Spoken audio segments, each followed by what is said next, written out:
Hi everyone, Alan from CrossFit Kirkintilloch here.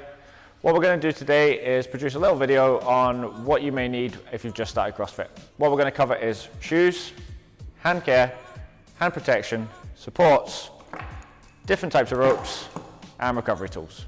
Hope you enjoy this video. So the first subject we're going to cover is shoes. Most people are going to come at the gym with a general kind of running shoe. Now, obviously, these are very popular with the general public. They are great because they have a nice soft cushioned heel, okay? So if you're into running, long distances, they're gonna give you lots of cushion and support for covering long distances. However, in CrossFit, we do a lot of lifting, and what we need is a good bit of stability. Because these do have a soft sole, they're not going to give you great stability if you're performing heavyweight squats and you're trying to drive up through your foot. These are soft, and that's going to make that movement extremely difficult. So what most people are going to progress onto is some sort of either Nike Metcon trainer or a Reebok Nano. These are the two most common types of CrossFit trainers that are out. The Nike Metcon and the Reebok Nano, there's really not much difference in them. As you go through the years, the design will change ever so slightly, but the concept is generally there, okay? These are a lower profile trainer, okay, with a flatter sole running from the heel, obviously, to the front. They're also generally reinforced with some sort of kind of plastic, or in the past they've used Kevlar to protect when performing rope climbs. So if you're sliding up and down, these trainers are actually going to be well protected so that you don't burn through, unlike I've demoed in this pair here where I've burnt through the sole. Obviously these are great because they have that kind of low profile from front to back. That's back to front, okay? But they are low profile, they're going to give you a good bit of stability, and they're a nice hybrid trainer between a runner and what we're going to progress on to now is the weightlifting shoe. Now the weightlifting shoe is a very specialist shoe, okay? It has a raised heel at the back, and you're gonna say, well, Alan, you just told me a raised heel from my running trainer isn't the best, okay? However, this raised heel is a solid heel, okay? What that's gonna do is increase your ankle range of motion, allowing maybe you to squat a little bit deeper, okay? And create a more upright torso. So if you're performing things like cleans, snatches, overhead squats, that's gonna allow you to get into a better position. This shoe is solid, okay? And it should only really be worn when performing the Olympic lifts or heavyweight squats. Don't recommend them for a deadlift. Generally for a deadlift, we want a nice flat shoe. So again, something like the Metcon or the Nano, front to back, nice low profile. This shoe does have its merits, but generally very expensive and only very kind of specialist. So if you really get into CrossFit, you're really enjoying the weightlifting portion of it, I would definitely recommend that you get yourself a weightlifting shoe.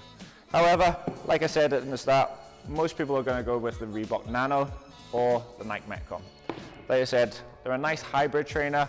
They're going to give you balance across being able to run in your Metcons or your WODs, and they're going to give you a good bit of stability when you're lifting. Moving on to hand care and protection. Now, when you start in CrossFit, you're going to be spending a lot of time hanging from pull-up bars, playing on rings, and what you're going to find is that you start to develop calluses. These are good. They're going to help you get your hands tough and give you some sort of general kind of protection from tearing. However, from time to time, these calluses on your hands are going to bunch up and they're going to get really hard. So what we want to do is we want to take care of them.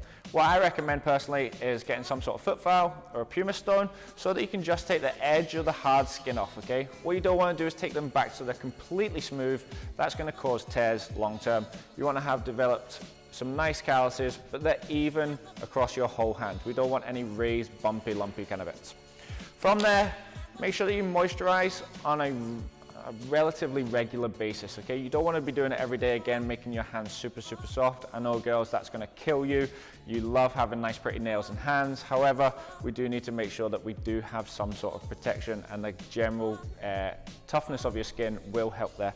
So a good hand moisturizer, I personally like the kind of Neutrogena kind of carry one. You can keep that with you wherever you go, or something like a paw cream, some sort of ointment that's going to give you a protective layer and that general moisturizer. So that's going to help you prevent any kind of big tears. Now, If you're training really hard or you are really struggling holding onto the bar, what I do recommend is getting yourself some sort of kind of gymnastic grips, okay? Now there's lots of different brands and makes out there. You've got to find one that personally suits you, and it will also be dictated by the types of bars that you have in your gym. If you've got a bare steel coated bar, okay, you might find that certain grips are really good for holding onto them. If you have coated bars like we here personally do in our gym, when you're going onto our coated bars, some grips, they just don't give you the grip that you need to be able to hold on, and you find that you're slipping off all the time. So it may be a case of trial and error. Ask someone in your gym, what are you personally using? Trial them, see if you like them before you go and make a purchase. Every now and then, you are going to get some tears, tips of the fingers, okay? The gymnastic grip, when it goes over your hand, is not going to protect the tops of your fingers, okay? They're going to sit nice and flat down the palm.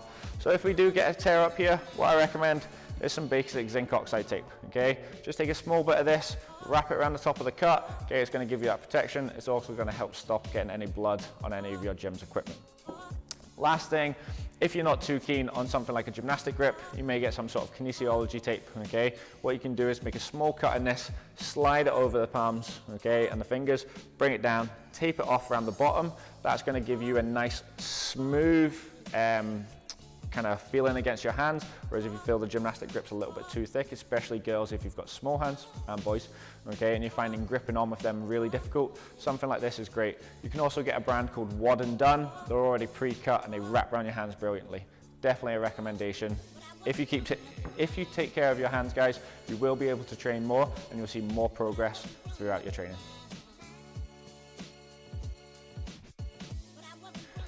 Moving on to supports, guys. First thing we're going to start with is the wrist support. You've got two different options. You've got a Velcro style, or generally what you'll see is some sort of fabric style. The Velcro style are extremely good because they're going to give you a lot of support. They're going to tie it off really tight. You've started CrossFit, your coach is asking you to get into this front rack position, driving your elbows up, and you feel like you're getting this big pull-in stretch coming down here. The wrist support can allow you to take some of that pain away, okay, by just giving you that extra protection, okay? If you haven't lifted weights before and you're finding stabilizing overhead really difficult, the support's going to keep you nice and strong and allow you to maybe hold more weight above your head than what you thought you possibly could, okay? My preference is the kind of material type because they're very easy to adjust. You kind of almost Chinese burn them on and off, okay, and you can reduce them as you need to go. Sometimes when you're doing a workout, you feel like you're getting a bit of a forearm pump, you're holding onto the deadlift, you're holding onto the pull-up bar, and you're finding it really difficult. All you have to do is give yourself a quick spin of the wrist and they'll slacken off a bit, whereas sometimes adjusting the Velcro, you just don't get it to sit right. Moving on from there, we're going to look at knee supports. Now, knee supports are great. They come in generally 3 different sizes. You'll get a 3mm, a 5mm, and a 7mm. Most people are going to go with the 5mm. It's kind of the hybrid between the two. What a knee support actually does is it does give you some support and it helps keep the heat in your joints. So if you're maybe coming back for some sort of knee niggle, or you generally are a little bit older and you just want the joint to warm up a little bit quicker, these are fantastic, okay? Also, lunging, if you're banging your knees on the floor, they do give you a little bit of protection there. You can also get things like knee wraps, okay? Generally used in powerlifting. Not great for CrossFit, they're very restrictive and they're generally just used on to perform heavyweight squats with. So a knee sleeve would be the most beneficial. They also have a good carryover into rope climbs. If you want to protect your shins, it's really easy just to slide this down from your ankle up and it'll give you that good bit of protection when you're sliding up and down the rope. You can also get an elbow variation, okay, for these, for anyone who has any elbow joint issues. Again, they're just providing some support there and some cushion and allowing the joint to stay warm, which promotes blood flow into the area and it keeps it feeling a little bit more comfortable. From there, we're going to progress onto belts. Now, you're generally going to see 2 different types of belt. Like with the wrist wrap, okay, we're going to have a Velcro belt and a heavy duty leather belt. The Velcro belt is generally best for CrossFit. Why? Because it's easy to adjust on and off, okay? It's going to give you a good amount of support for heavy squats, deadlifts, cleans, and if you're performing a workout where maybe you need to run, taking the belt on and off is really quick, okay? Even if you just want to adjust it, if you're jumping up onto the pull-up bar and you've just finished a heavy set of squats, then just adjusting this and not having to take the whole thing off is beneficial. When you're going heavy and maxing out in sessions, a Velcro belt is going to be the best. A leather belt is going to be the best. Why? Because they're thicker, okay? They give you more support, and they're going to help you create what we call more intra-abdominal pressure. This is where you're able to breathe into the belt. The belt gives you some feedback, so you actively push in, creating more tension through the abdominal area so that you can create more tension and allow you to lift more weight. Generally, we find that a lot of people's core area is the area where they're weak, and therefore when they're standing up out of like a heavy squat, or they're trying to brace their spine when performing a heavy deadlift, it's really important that they get some sort of feedback. They can't activate this area as much, so something like a belt is definitely beneficial. I do recommend to all my members that you can perform the movement without a belt. We don't want to become reliant on these tools. They're fantastic to help you at certain points, but don't become so obsessed that you feel like you need to wear it every time you're working out, okay? Sometimes it's worth keeping the weight a little bit lighter, making sure that you can create tension in these positions yourself before you start maxing out with belts and adding equipment to your movements. So make sure you're in a good position first. You can perform the movement correctly without a belt, and then once you're going into stages where you're pushing your boundaries in your training, then you should start to maybe introduce some equipment to aid in the progress of your training. Moving on to skipping ropes. A lot of people may have never skipped before, so it's something that's very alien and new to them. You've got a couple of different options when you get started. Most people are going to enter with some sort of beginner's rope, like we have here. What this is a very cheap rope, okay? It generally has some sort of adjustable handle. The handles are plastic and the rope is kind of medium to thick. These ropes are great for learning because generally when most people start doing their double unders, they're going to go with a wide kind of hand position, and that's not the most efficient position that we want to be in. As we progress, we want to be bringing those elbows in, keeping them nice and tight so we have a nice short revolution of the rope so we can be nice and quick with these.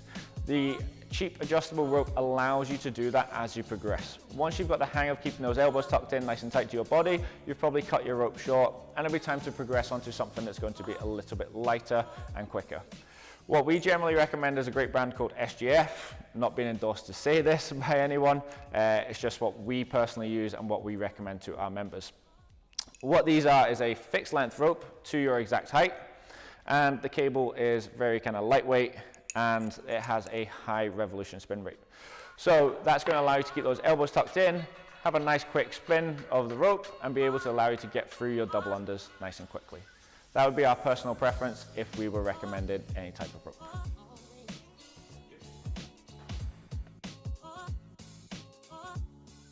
Up until now, guys, we spoke about things that you're going to use during CrossFit. Now what we're going to cover is a few things that you're going to use before or after. Now, we're going to start off with our general foam roller, okay? This is going to help get rid of those DOMs, that delayed onset muscle soreness. You've been training really hard, pushing the boundaries of what you're capable of, and you're finding that you're goddamn sore all the time. So, a nice big foam roller, you could have one of these at home. They're relatively cheap. You can pick them up in pretty much any kind of sports store, online, for not a lot of money. What they're great for is just allowing you to roll out your muscles, okay? You've been squatting really heavy, your quads feel really tight. They're just gonna give you that kind of instant relief and allow you to get some more blood flow into the area and feel a lot better. However, you might be getting a little niggle or something's feeling a little bit sore. So what we do recommend is getting yourself something like a lacrosse ball or some sort of spiky ball. These are obviously smaller in size than the foam roller, and it's going to allow you to pinpoint a specific area that may be feeling a little bit tight. Say you've been doing some overhead work and an area in between your shoulder blade just doesn't feel right because you've been spending a lot of time sitting at your desk and now you're swinging on the bar. These are great to be able to allow you to get into that area, really get deep into the tissue and allow it to ease off and relax and hopefully relieve some of that muscle ache. What you can also get is some sort of handheld kind of rollers. These are obviously easy transportable, so girls, if you've got a big handbag and you want to look a little bit weird at work, you can roll out your quads and calves and allow you to travel size the foam roller. Obviously there's lots of other great recovery tools. Just make sure your general nutrition, your sleep are all in order, and that's going to allow you to prepare for CrossFit on a day-to-day basis. So make sure you're taking these things into consideration. It's great that you're pushing the boundaries in class, you're training really hard, but remember you also need to recover to allow you to continue to progress. So everyone, just a quick recap. The only thing that we recommend to our members to personally have is their own skip and rope. Everything else is just a tool to aid in your CrossFit journey. You should not be reliant on anything. Yes, you should be performing your stretches and your recovery tools. Yes, a Nike Metcon or a Reebok Nano or a weightlifter can aid in you hitting a new PR in your squat. A belt can give you more intra-abdominal pressure to pull a new deadlift, okay? Hand care, if you're ripping on a regular basis, get yourself something that's going to give you a good bit of protection, or make sure that you're shaving down your calluses. You're going to go through a massive CrossFit journey. All these things are there to help you, but you should not be reliant on them. If you do have any questions, guys, please drop us a comment in the box below or get in touch at CrossFit Coach Consulting. We hope you've enjoyed this video. Thank you.